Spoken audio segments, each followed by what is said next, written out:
WVTC Radio Detroit. You can find us on Facebook, YouTube, our website, www.wvtcradio.com, or download our WVTC app from the Play Store for Android users and the App Store for iPhone users.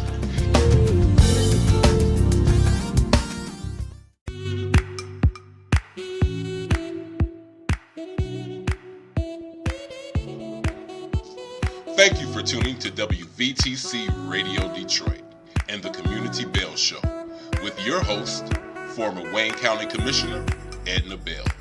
Stay tuned for insightful information Detroiters will find valuable. Text a friend and tell them to watch with you for news you can use. And now, your host, Edna Bell.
Hello, hello, hello, and welcome to the Community Bell Show. I am not Edna Bell. Today I am pitching for her. I am Wayne County Commission Chairwoman Alicia Bell, and it is my honor to be here today. We have an exciting guest. It's the new year. So the new year, what do we want to do? We want to get healthy.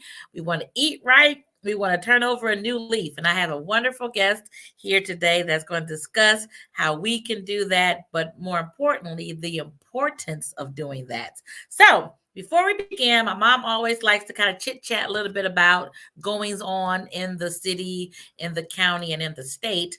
So let me begin by sharing something that, as the Wayne County Commission Chair, we're doing as we look at those American Rescue Plan dollars. Wayne County was allocated $300 million to assist our residents. This is one-time transformational of spending and funds. So I just want to talk about for a few minutes the framework and how we're going to spend our money. And then that is going to parlay into my conversation with our guest, Eugene Thomas, for today. So we talked about things that are important to Wayne County residents and how we can be transformative with this $330 million that we'll never, ever see again. What are the important sectors that this money can be used in? One of them is an economic recovery, of course. We want to make sure that we're helping our small businesses, giving them technical support, if they need streetscape, if they need some assistance with how to access resources. We're committed to spending $60 to $70 million for economic recovery. Some of you may remember that not this past December, but December of 20, we were able to give out $500 gift cards through the county from the CARES Act money to those people who were affected because they were in the restaurant business. And of course, all of the restaurants were shut down, but people still had bills, right? So I was able to deliver some of those $500 stipends to our residents, and that was from the CARES Act. Now, moving forward to the American Rescue Dollar Act, we still have money to help small businesses and those small business employees move forward because, as you know, we are not out of the dark yet. We're still in the midst of this, especially with Omicron causing hospitalizations to be at a record high and for our case numbers to be at a record high. So economic development is something that we're going to spend some of our ARPA dollars on. Another thing is infrastructure, our roads, our bridges, how underground wiring for broadband. All of those things are in need of repair. We've never had so much money before to spend on infrastructure, and we pledged to do about 60 to 70 million on that as well. Because as you know, bridges, unfortunately, are usually at the bottom of the totem pole. We want to get our roads done, our surface roads, our freeways, but we have to do all of that, including broadband. Broadband comes under infrastructure as well, because there's no reason why in 2022 every home should not be wired for cable. And we see this as such an importance now with so many of our children having to learn right now still virtually at home. So broadband, roads, and bridges are some of the things that we're going to spend under the infrastructure with our ARPA dollars. Public spaces. And we'll talk about a little bit more with public spaces. We have to get out and move. We have to invest in our parks. We have to invest in just being outside. So there's so much that we can do. We've already given money to the Riverfront Conservancy. There's Wilson Park that's going to be right behind the post office downtown. There's the Joe Louis Parkway that's being constructed now. So there's so much we can do with public spaces. We found out during the pandemic when we couldn't go anywhere but outside how important it is to have parks, how important it is to have recreational opportunities, especially for our children. And then, of course, how important it is to have recreational opportunities for our health. So we're planning to spend 50 to 60 millions on public spaces throughout Wayne County to enhance what we already have. We have Hines Park, we have Elizabeth Park, we have Chandler Water Park. We as commissioners have been able to give stipends to the city of Detroit for the small parks throughout our neighborhoods. So continuing to do that is going to be very important. Workforce development.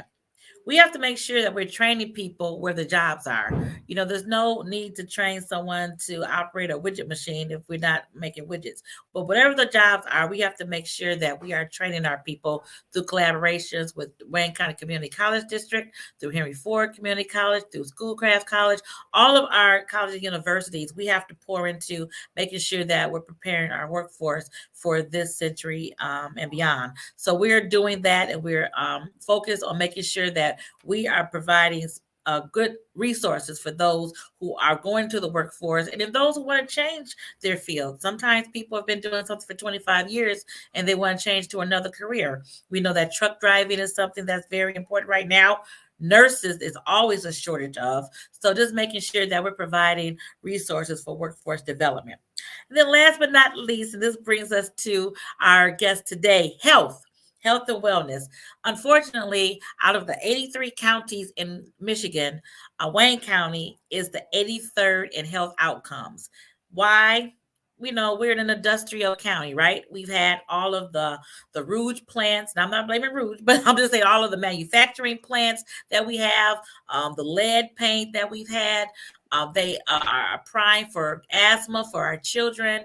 We're looking at our maternal mortality as well as infant mortality. All of those factors, unfortunately, we're last in, and we realize that. So we're dedicated to spend 60 to $70 million in funding and grant opportunities to help our health disparities and increase those or decrease those numbers so that we are a healthy society and we're healthy right here in Wayne County.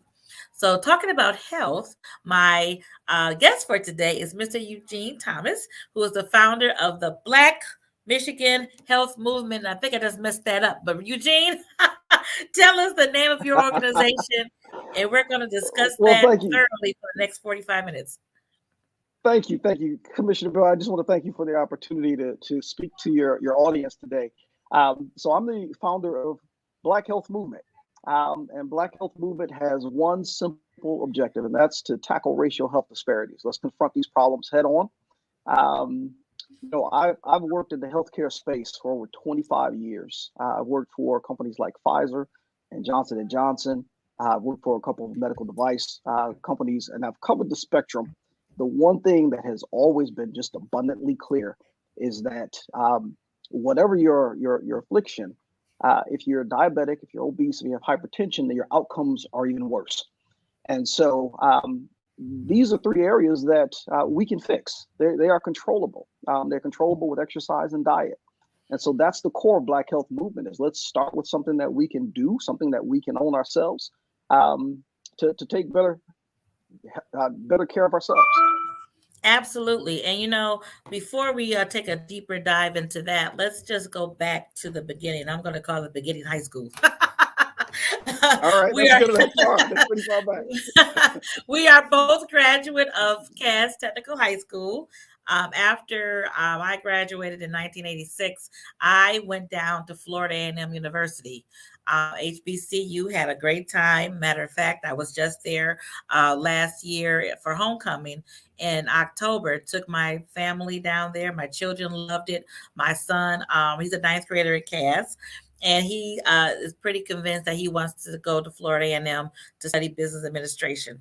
So I bring that up because I think whenever we can talk about HBCU experience and the importance of it, that we should, because a lot of times our young people, they think of other universities, but we have to make sure that they're aware of the great education that they can get from Florida A&M, from Howard, from Hampton, from Jackson State, Tennessee State, all of those wonderful universities, and that they're there. I had a great experience. My sister attended Hampton. She had a wonderful experience. We went on to get our graduate degrees, her from Wayne State in social work, and me from University of Nevada, Las Vegas in education. So, we love that we had our undergraduate experience at HBCU because there's nothing like it.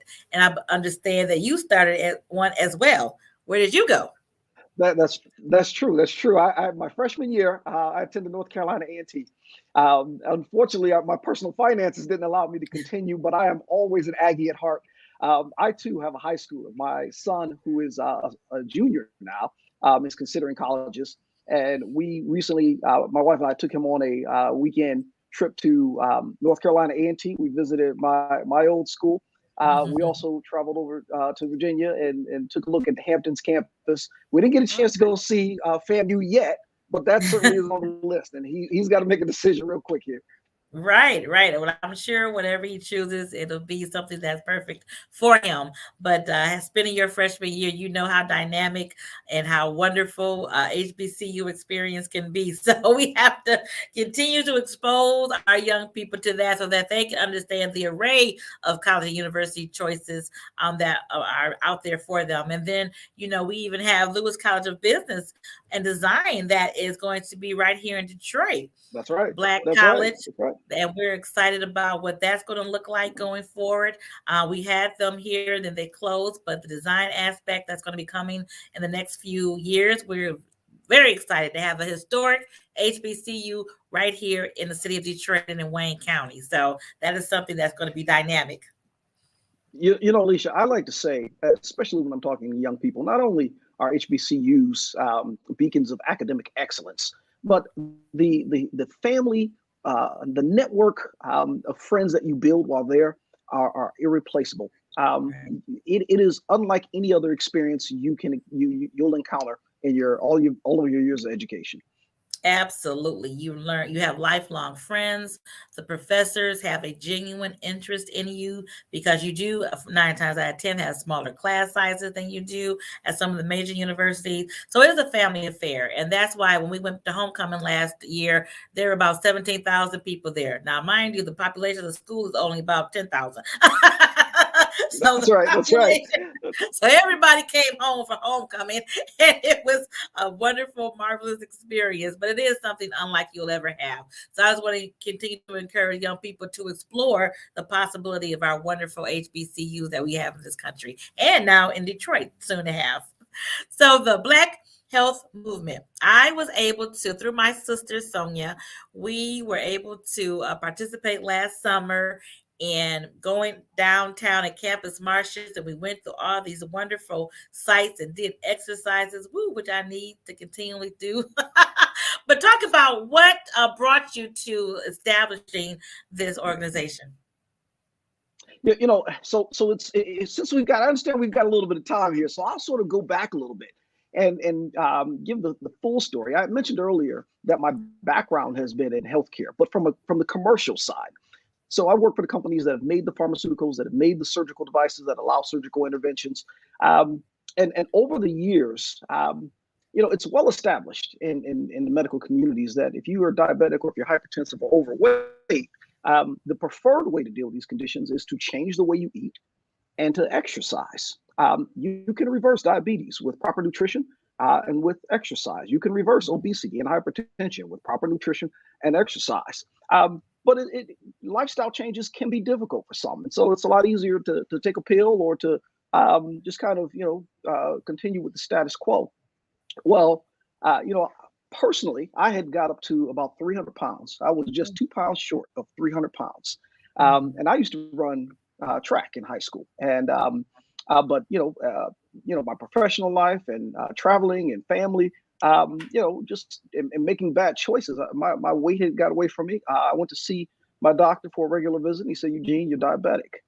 Now, I come from a family with a long history of diabetes, so I have seen the effects of diabetes. I have seen the kidney failure. I have seen the limb amputations. I have a cousin who passed at 40 because of complications of diabetes. And so, I began to lean on my faith and say, "Listen, I don't have to take this laying down. I know all the stats. I know all the interventions that are necessary. I need to enact them." And so I went down to the Quinder Cut. And I said, "I'm gonna start walking." Alicia, I'm not kidding you when I tell you I started at Atwater. I did not make it to Lerner before I had to sit down.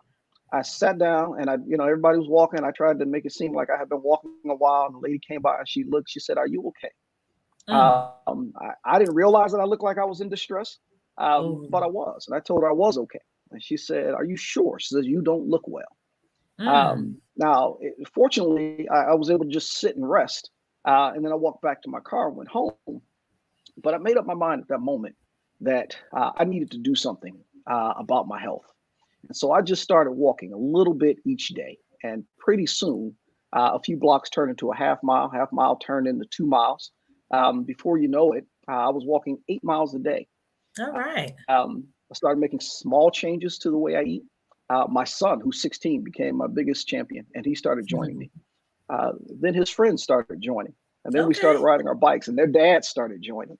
Oh, nice. And so that was sort of the very beginning of Black Health Movement. Is there, there's sudden realization that you're not alone in this. There are others who struggle with how do I go from walking a half mile to walking 8 miles? How do I get on the bike again after not riding for 30 years? And so we said, listen, let's make it social. Let's make Black Health Movement a social fitness movement. We really have set aside all of the what we call the warrior mindset around fitness. So rather than putting onerous 40-minute requirements on workouts, our ask is, hey, let's just get moving. If you can walk a quarter mile, walk a quarter mile. If you can only walk a block, walk a block. Just be consistent about it. So that was sort of the beginning of it. Then, as time went on, I began to think about how do we go from small groups to impacting the city of Detroit and impacting the African American community at large. How do we go from 40 people to 400 to 40,000 people to 400,000 people? And so I began to pray over it, and I asked God to lead me and tell me what He wanted me to do. And so He says, listen, I've been training you for 25 years on how to do this. And I started thinking about my professional background. And I said, everything that I've learned over the last 25 years can be applied to solving this problem. So I started crafting a plan, reached out to some medical professionals and shared the insights with them.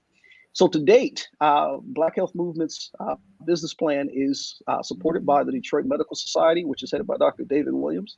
Dr. Gary Edelson, who's one of the leading endocrinologists in the state of Michigan, a former president of the American Diabetes Association, has looked at our plan and supports it so much so that he decided to join our board.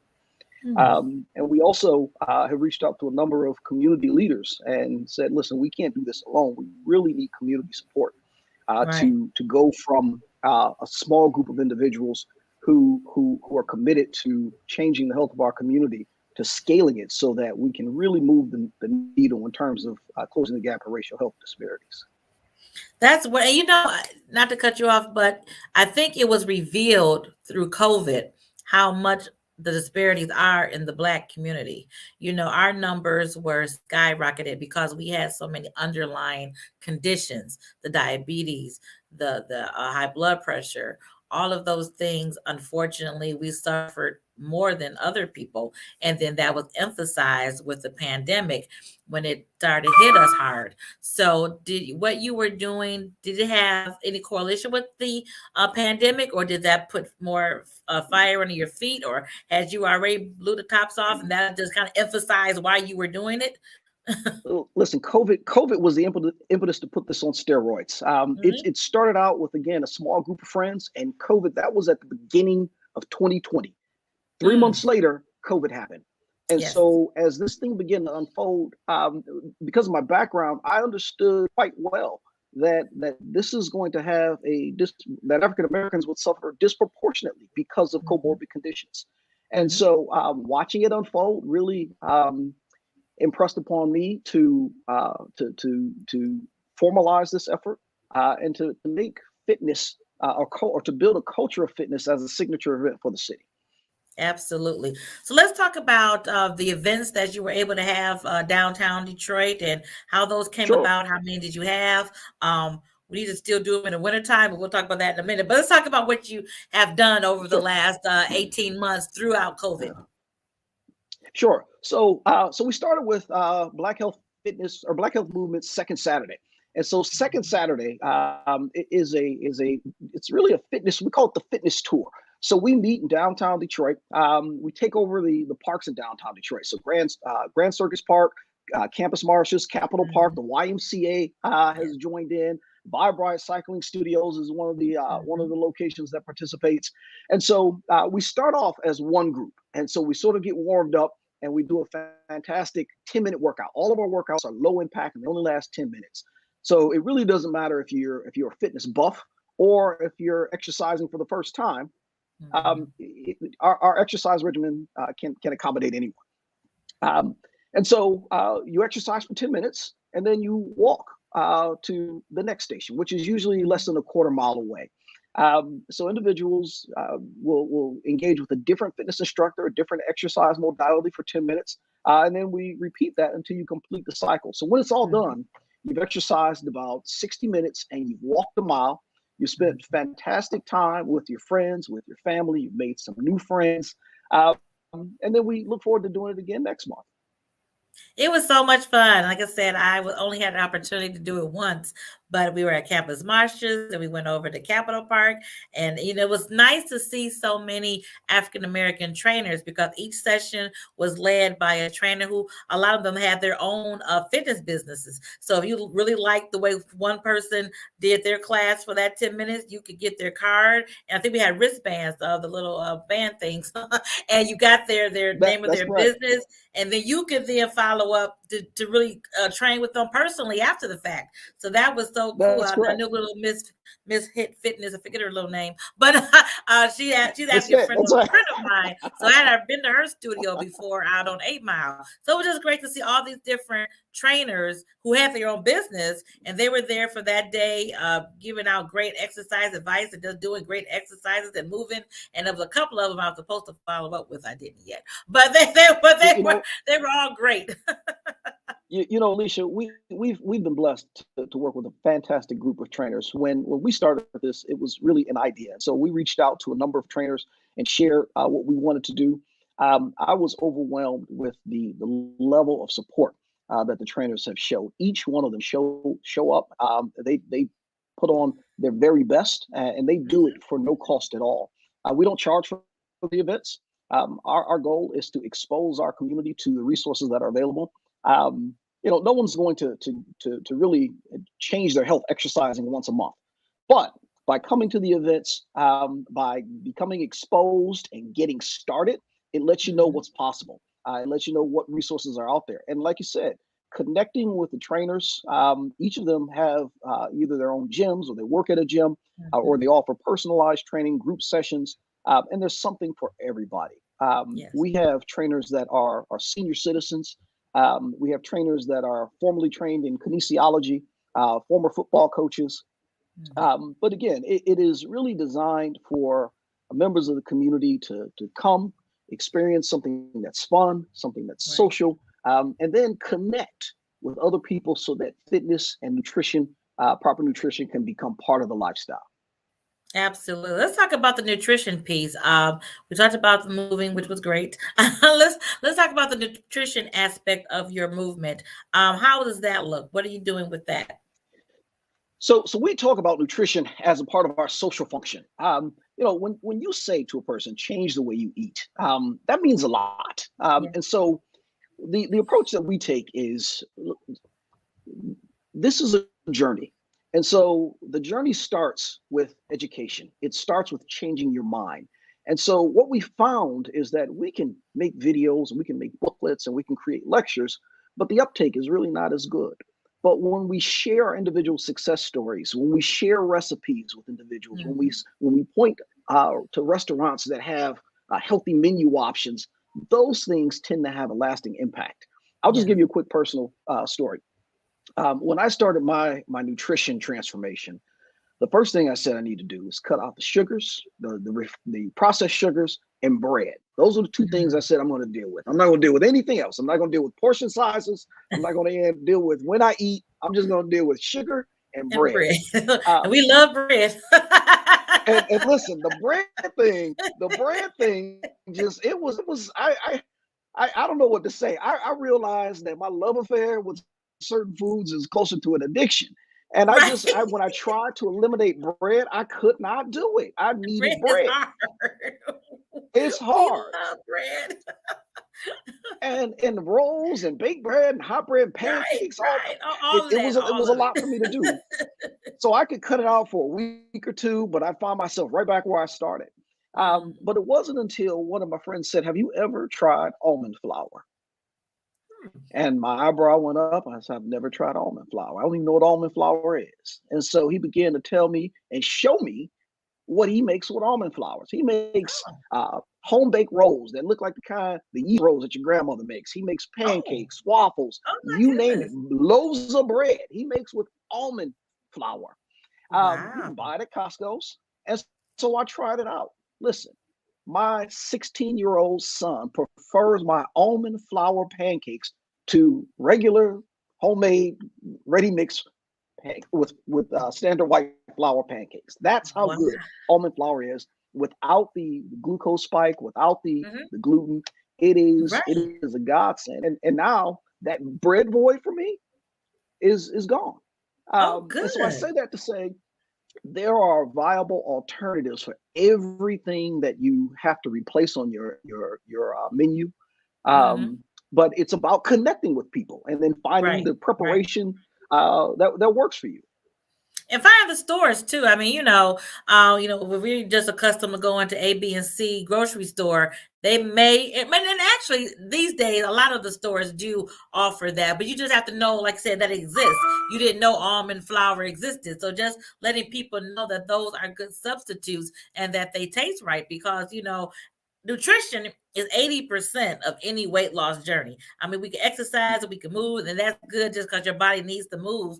But as far as losing weight, which I'm trying to do myself, but as far as losing weight, nutrition is 80% of that. And what we put in our bodies is so very important as we're continuing to move. So I'm glad that you provide, what those alternatives are and where you can find them and what restaurants, because, a lot of times, a lot of us go out to eat a lot and what restaurants have a better alternative for foods that are going to be good for our body. I try to tell myself that food is fuel for your body. And you are going to be as good as what you put into it.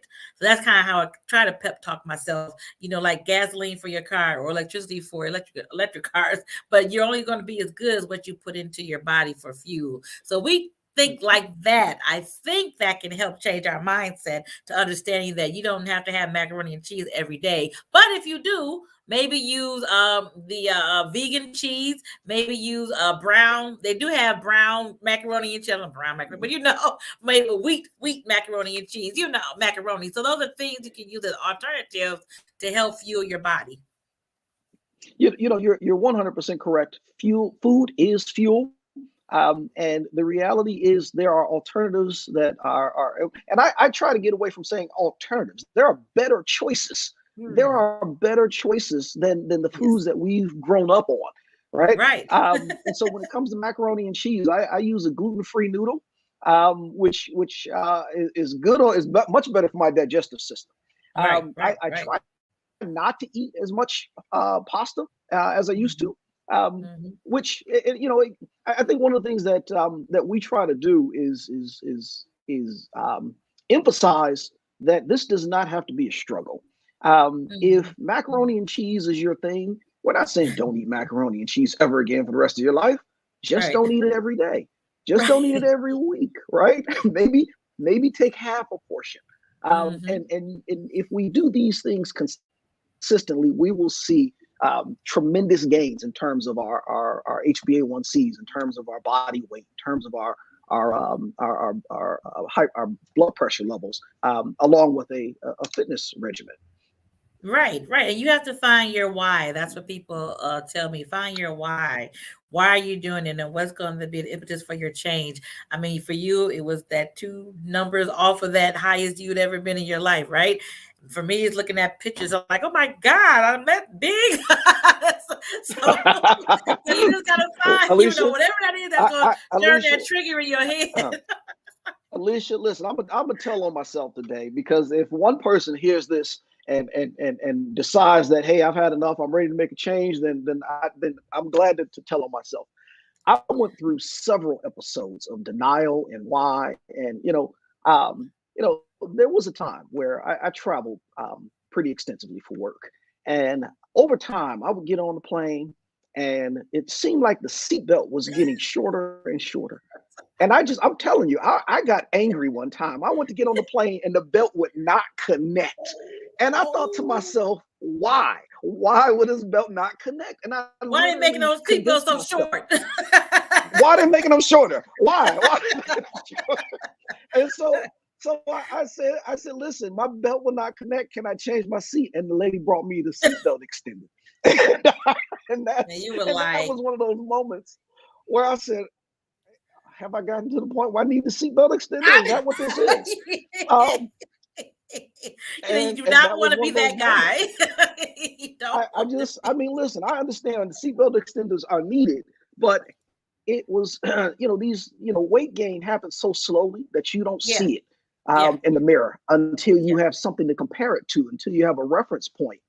And for me, that was just kind of, finally getting to that place Right, You know, right. Sandra Rose says denial is a river in Egypt, and it also flows right through your heart at times. Right. And we have to realize it. And sometimes you need that situation to happen for you to say, like, okay, all right.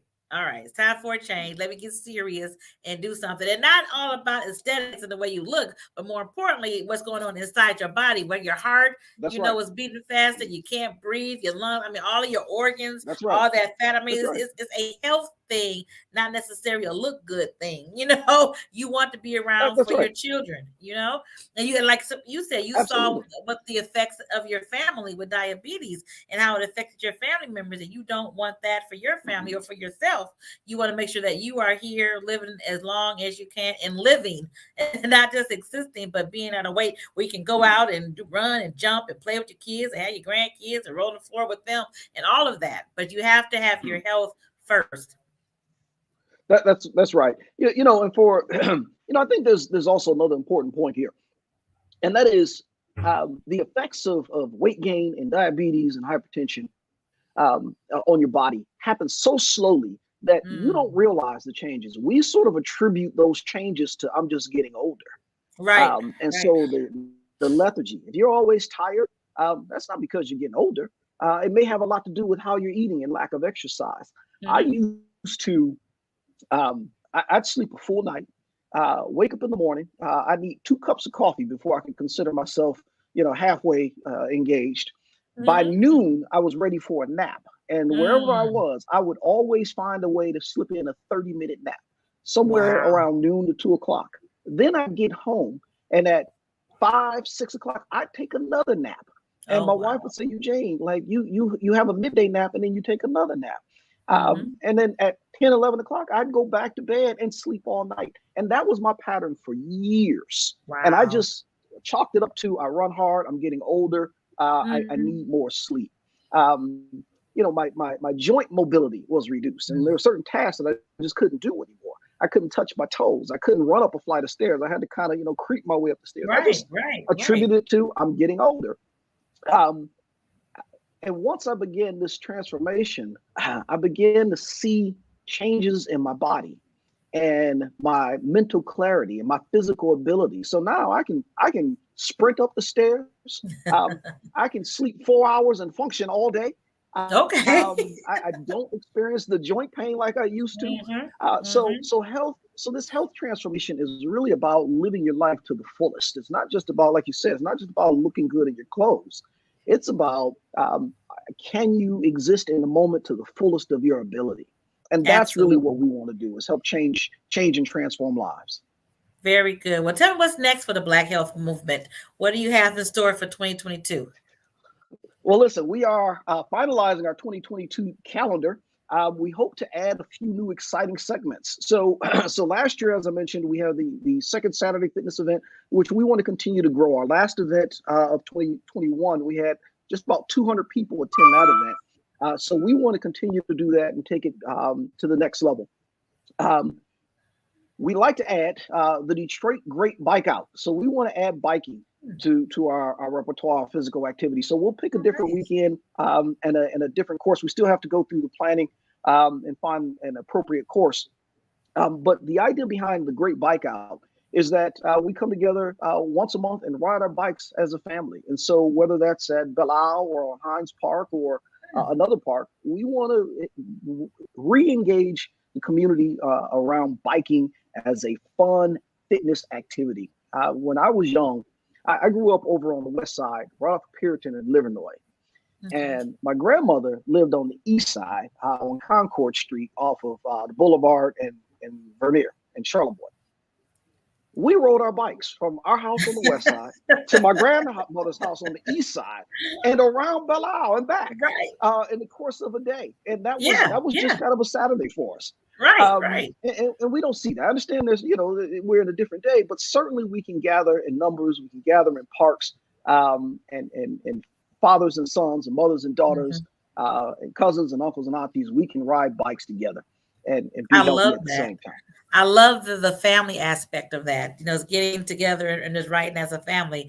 During the pandemic, we, bought bikes, and I hadn't owned a bike in 30 years. So we all bought bikes. My children, my husband, and I, we would ride around our neighborhood, and it was fun to get back on to doing that and introducing that more to my children, who unfortunately weren't really bike riders. So we all got new bikes and we all rode around, and it was great. It was a good family activity for us to do. And plus we were moving, which I think was the thing that we're going to talk about, just moving, making sure that as a family moving and making an example for our kids through me and my husband riding with them. So I think all of that is something that we need to re-engage ourselves with this year. There was a new you in 22 is what we'll call it. And doing That's right. through the Black health movement is going to be what we need to do. Now, is there a way we can get in touch with you? How can we find out more about your program and your organization? Absolutely. So you can go to our website, blackhealthmovement.com, and click on Join Movement. That way you'll be on our mailer list, and any updates or information regarding the Black Health Movement will be communicated via the email list. We also list those things on our website. You can also follow our Facebook page, like us on Facebook or on Instagram. We also communicate our activities through Facebook and Instagram. I love it. And then as you continue to grow this concept and grow participation, please, I know you're already in the midst of working with the state of Michigan.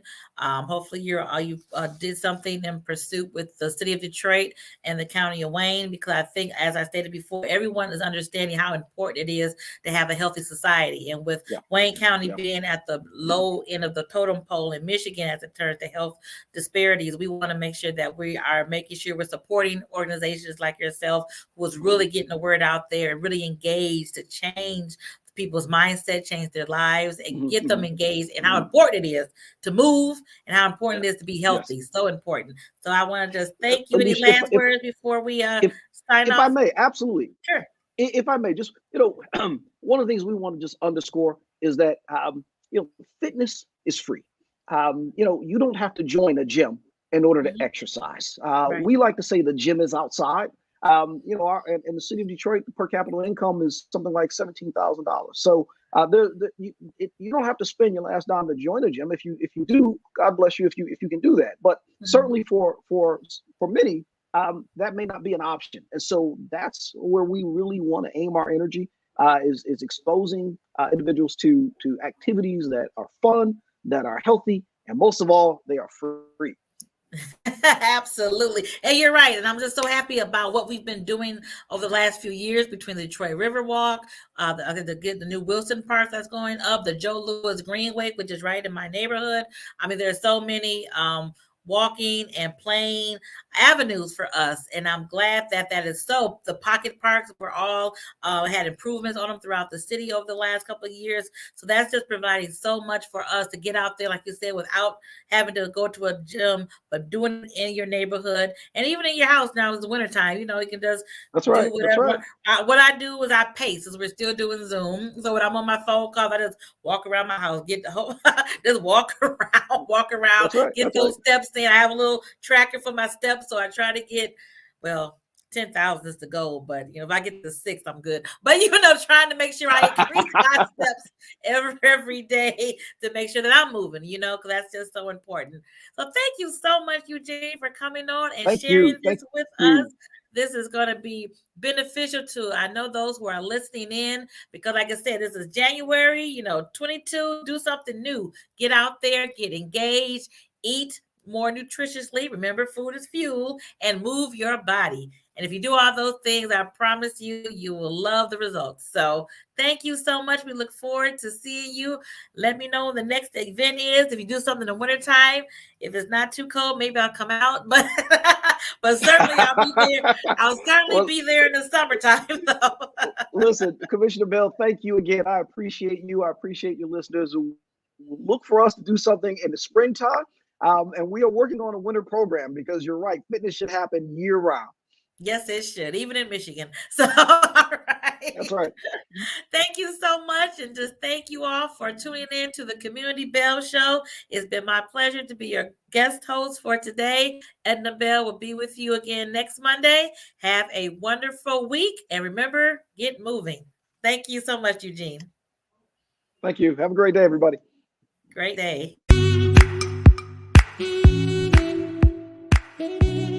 Thank you for listening to Community Bell with your host, former Wayne County Commissioner, Edna Bell. This broadcast was brought to you by WVTC Radio Detroit. You can find us on Facebook, YouTube, our website, www.wvtcradio.com, or download our WVTC app from the Play Store for Android users and the App Store for iPhone users. If you've enjoyed this broadcast, tell a friend to tune in. We'll see you next Monday at 4 p.m. Eastern to the Community Bell Show, right here on WVTC Radio Detroit.